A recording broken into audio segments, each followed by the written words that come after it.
Herzlich willkommen bei Lehmann Audio. Heutiges Thema China-Clones.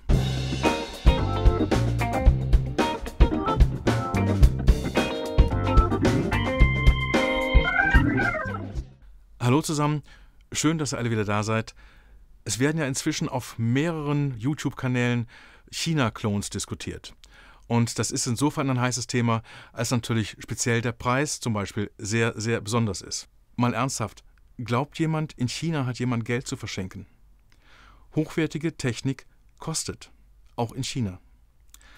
Und ja, wer Produktfälschungen anbietet, bei dem ist klar, dass die Wahrscheinlichkeit, dass also auch die Bauteile nicht dem entsprechen, was da angepriesen wird, ganz, ganz enorm hoch ist.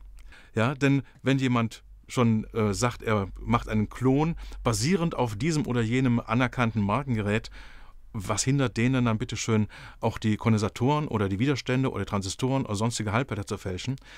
Ich habe selber von einem meiner Bauteilbroker Teile aus China angeboten bekommen, als ich da dringend nach bestimmten Sachen gesucht habe, direkt mit der Bemerkung, ja, wir müssen dann aber in jedem Fall eine 100% Eingangskontrolle machen, damit auch wirklich klar ist, dass das, was wir da kriegen, auch das ist, was wir bestellt haben. Ich habe heute eine Meinung gehört, die fand ich ganz hervorragend. Da wurde mir gesagt, das Einzige, was du bei diesen China-Clones wirklich brauchen kannst, ist das Gehäuse. Das ganze Ding ist eventuell so günstig, dass, wenn du den ganzen Inhalt komplett wegschmeißt, dass selbst das Gehäuse noch günstiger ist, als du es hier in Europa kaufen könntest. Okay, cool, toller Standpunkt. Ich habe selber auch schon vermeintlich meine eigenen Ringkern-Trafos gesehen. Also es sind Custom-Made-Produkte, die ich mir extra anfertigen lasse. Und die habe ich in China-Clones gesehen und weiß doch genau, dass mein Lieferant die sicherlich nicht nach China liefert. Das heißt, auch die waren definitiv einfach gefälscht. Noch was. Keiner dieser Clones oder dieser vermeintlichen Clones hat eine CE-Prüfung oder sonst irgendeine Sicherheitsprüfung hinter sich. Das heißt, es gibt keinerlei Betriebserlaubnis. Das kann interessant bis fatal werden, wenn so ein Gerät einen Brand verursacht und sich dann hinterher herausstellt, dass ein Gerät ohne Betriebserlaubnis diesen Brand verursacht hat. Bei grober Fahrlässigkeit haftet keine Versicherung. Die freuen sich dann nur, dass sie um die Zahlung rumkommen. Und dann natürlich ganz wichtig, jeder dieser Clones basiert auf dem Diebstahl geistigen Eigentums. Irgendjemand denkt sich was aus, gibt da jede Menge Gehirnschmalz rein, jede Menge Aufwand, Entwicklung, was auch immer. Und jemand anders nimmt das dann oder tut so, als würde er es sich nehmen, um da mal beizubleiben, und vermarktet das dann unter dem Etikettenschwindel, dass es ein Produktklon oder eine Produktfälschung ist.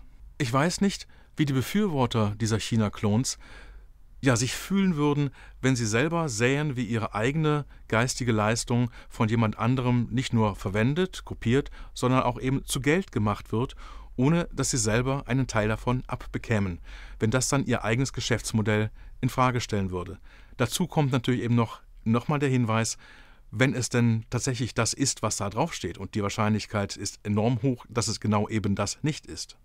Ich finde, wer sparen will, kann zum Bausatzkauf greifen oder sich irgendeines der Open-Source-Projekte bedienen, die es inzwischen auch in ausreichender Anzahl und auch sogar aus Europa gibt.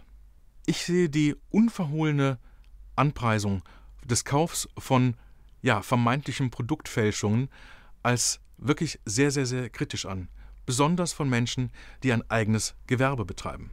Wie seht ihr das? Schreibt es mir gerne in die Kommentare. Ansonsten gilt, Abziehbilder kaufen Clones, Originale kaufen Originale. Jeder wählt selbst. Danke, bis zum nächsten Mal.